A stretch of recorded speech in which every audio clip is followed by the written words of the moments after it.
Hello students, good afternoon. आज आपको हम नया टॉपिक पढ़ाएंगे। नया टॉपिक पढ़ाने से पहले आप लोगों से बार बार एक ही बात कहनी है कि आप अपना वर्क अपलोड ज़रूर करते रहें। हर स्टूडेंट अपना वर्क ऐप पर ज़रूर अपलोड करें, जिससे हमें ये पता लगता रहे कि आप लोग वर्क कर रहे हैं या नहीं कर रहे हैं। जब तक आप वर्क अपलोड नहीं करेंगे तो फिर हम आपको फ़ोन करेंगे, और फ़ोन करने के बाद आपको वर्क आपने अगर अपलोड किया तो उससे क्या फ़ायदा। आज हम आपको पढ़ा रहे हैं नया टॉपिक वेक्टर प्रोडक्ट, या इसको हम कह सकते हैं क्रॉस प्रोडक्ट। ये आपका टॉपिक है चैप्टर 4 का। ये मोशन इन अ प्लेन। कल हमने आपको पढ़ाया था डॉट प्रोडक्ट।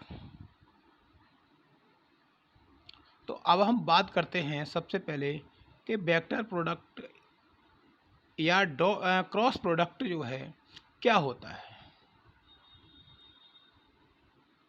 तो इसको डिफाइन करने के लिए इसमें हमने टू वेक्टर्स लिए हैं, और टू वेक्टर्स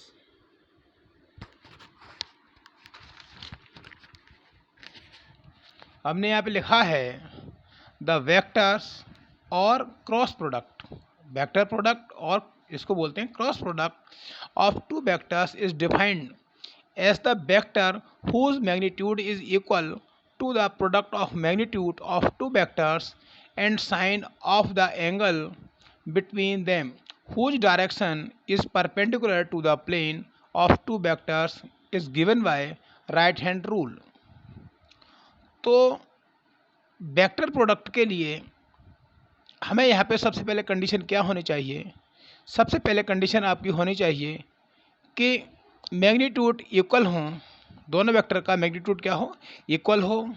डायरेक्शन डायरेक्शन तो हम राइट हैंड रूल से निकालेंगे, और आपका उनके बीच में एंगल है, एंगल का साइन जो अभी हम आपको फिगर में दिखाएंगे, एंगल का साइन, और उसकी डायरेक्शन वो प्लेन के परपेंडिकुलर हो।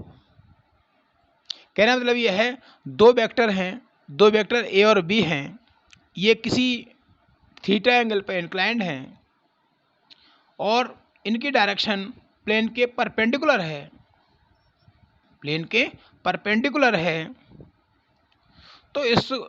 तो आपका यहाँ पे हमने आपको फिगर दे रखा है, किसी प्लेन में वेक्टर ए और वेक्टर बी, एक दूसरे से थीटा एंगल पर इंक्लाइंड हैं, और ये इसकी डायरेक्शन ए क्रॉस बी की डायरेक्शन प्लेन के परपेंडिकुलर है। तो यहाँ पे हमने आपको डिफाइन कर रखा है कि magnitude is equal to the product of magnitude of two vectors and sine of the angle between them. कहना मतलब यह है कि इनके जब हमें क्रॉस प्रोडक्ट निकालना है तो इनका मैग्नीट्यूड, इनके बीच में बनने वाला साइन का मैग्नीट्यूड वो ए क्रॉस बी के इक्वल होगा।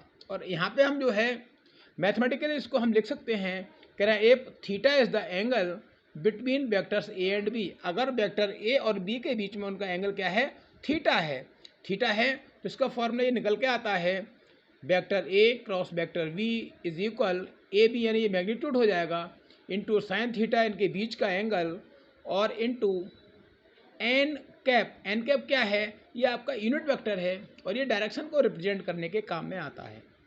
तो यहाँ पे आपको तो रखा है unit vector n cap perpendicular to the plane of vector A and B.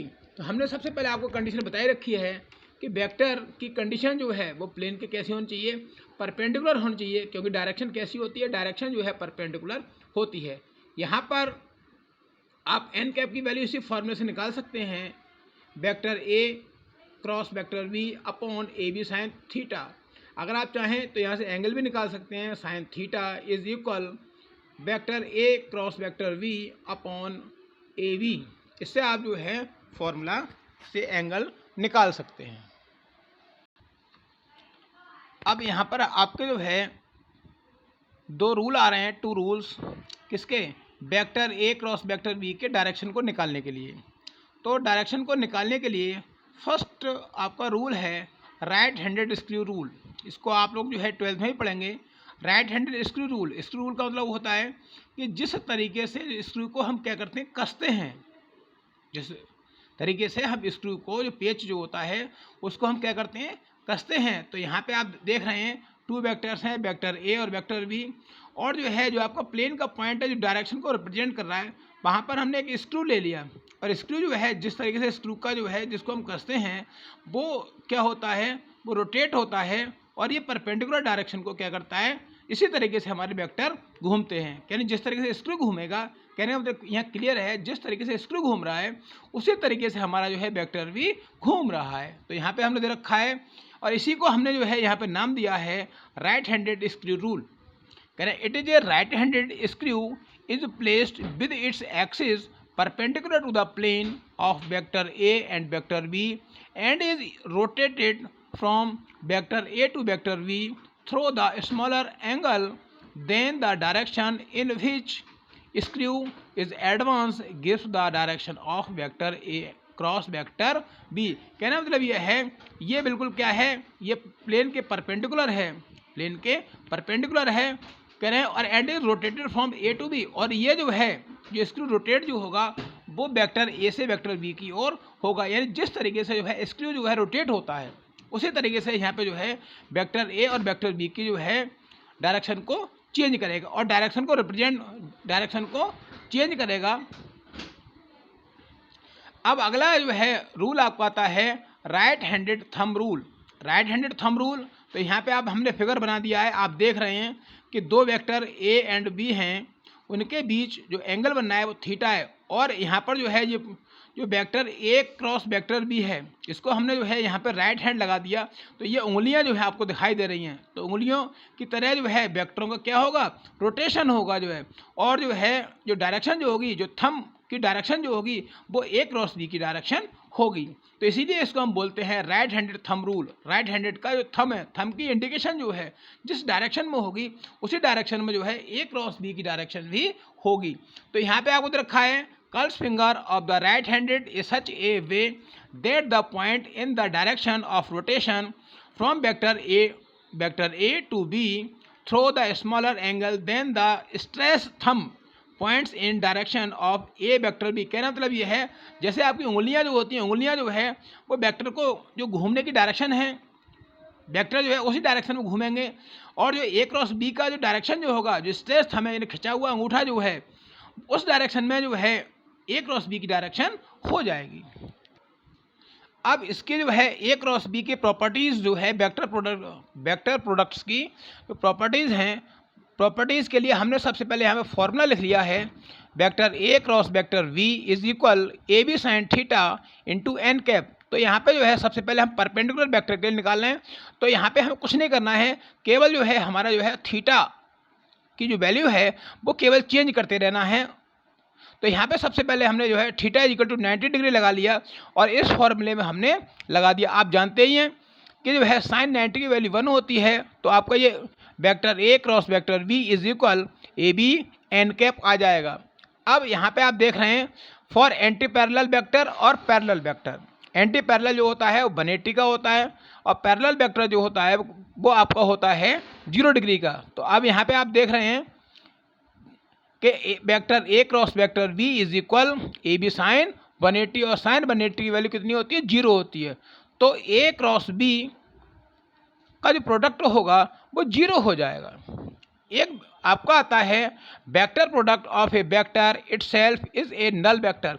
अगर वेक्टर ए का उसी वेक्टर का क्रॉस प्रोडक्ट अगर निकाला जाए तो वो नल वेक्टर आएगा। नल वेक्टर का मतलब 0। तो vector A cross vector A is equal A into sine 0, और क्योंकि यहाँ पे जो है उसी का निकाल रहे हैं तो साइन 0 हो जाएगा, 0 डिग्री हो जाएगा थीटा। तो यहाँ पे जो है साइन 0 की वैल्यू 0 होती है, सबकी मल्टीप्लाई करेंगे तो कितना आएगा, 0 आएगा। अगला आपका रूल आता है vector product of orthogonal unit vector, यानी जो है ऑर्थोगोनल जो आपके वेक्टर जो होते हैं, जो डायरेक्शन को रिप्रेजेंट करते हैं, यूनिट वेक्टर आपके होते हैं आई कैप, जे कैप, के कैप, ये आपके जो वेक्टर्स जो होते हैं ऑर्थोगोनल यूनिट्स वेक्टर कहलाते हैं। तो यहाँ पे हम देखेंगे, क्योंकि ये जो है फॉर्मूले जो हम निकाल रहे हैं, आगे हम निकालेंगे, ये आपके न्यूमेरिकल में बहुत काम आएंगे जो है। तो आई कैप, जे कैप, के cap has the magnitude 1 and angle between any two of them is 90। कहने मतलब ये है कि कोई हमने दो वेक्टर ले लें, उनका मैग्नीट्यूड क्या हो, 1 हो, और उनके बीच में जो एंगल जो हो वो कितना हो, 90 डिग्री हो। तो ये हमने ऊपर जो फॉर्मूला लिखा है vector A cross vector V is equal to A B sine theta into n cap, इससे आप निकाल सकते हैं आई कैप क्रॉस जे कैप, क्योंकि वेक्टर ए के प्लेस क्या लगाया आई कैप, वेक्टर बी के प्लेस क्या लगाया J cap, is equal magnitude क्या है 1, तो 1 इंटू 1, ए इंटू बी की वैल्यू कितनी हो जाएगी 1, और एंगल कितना है साइन 90, और इंटू एन कैप। कहना मतलब यह है I cross J cap is equal to N cap. N cap का मतलब जो है थर्ड वेक्टर यहाँ पे आएगा। एन कैप क्या है, एन कैप आपका जो है यूनिट वेक्टर है। हमने यहाँ लिख रखा है N cap is a unit vector perpendicular to the plane, ये प्लेन के क्या होगा, परपेंडिकुलर होगा I and J cap, so it just the third vector. तो कहने मतलब यह है, इसके बाद हमारा जो है थर्ड वेक्टर आएगा। तो हमारा ये आगे हम फॉर्मूला निकालेंगे। तो आप इसमें देख रहे होंगे हमने सर्कल बनाया है। हमने यहाँ जो है सर्कल से आप जो है बहुत इजीली समझ सकते हैं, अगर हमारा जो है एंटी क्लॉकवाइज डायरेक्शन है, एंटी क्लॉकवाइज डायरेक्शन है, तो यहाँ पे हमने पीछे आपको बताया था कि vector product of orthogonal unit vector. तो यहाँ पे आप देख रहे हैं आई cap cross J cap is equal to k cap, क्योंकि थर्ड वेक्टर यहाँ पे आएगा। ऐसे ही j cap cross k cap is equal to i cap आएगा, k cap into i cap is equal to कितना आएगा, k into i is equal to यहाँ पे आएगा जे कैप, क्योंकि थर्ड वेक्टर यहाँ पे आएगा।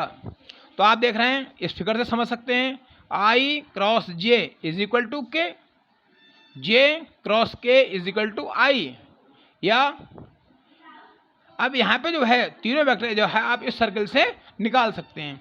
फॉर पॉजिटिव डायरेक्शन के लिए हैं।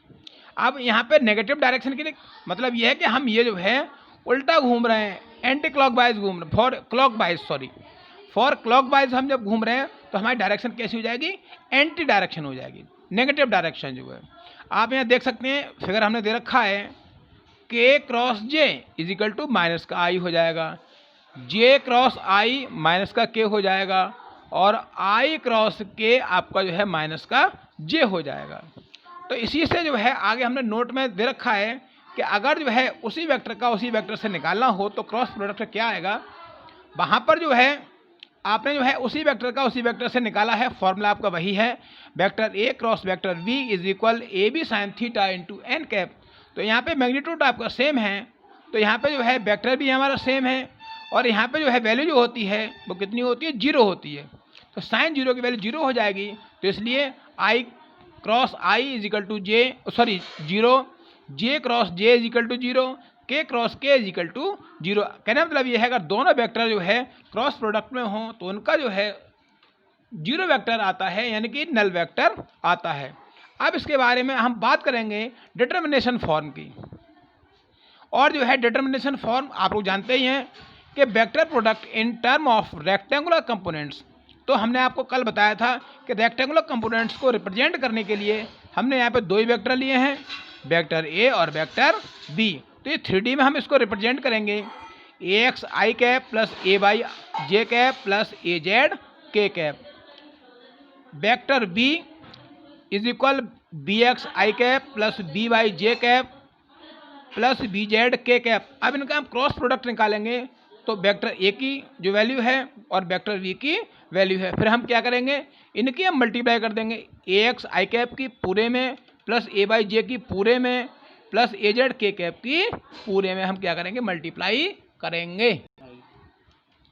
Vector A cross vector B हमने पीछे मल्टीप्लाई की थी, मल्टीप्लाई करने पर आपका ये आएगा a x b x I cap into i cap plus a x b y i cap into j cap और a x b z i cap into k cap plus A y b x आपका आएगा j cross i plus a y b y j cross J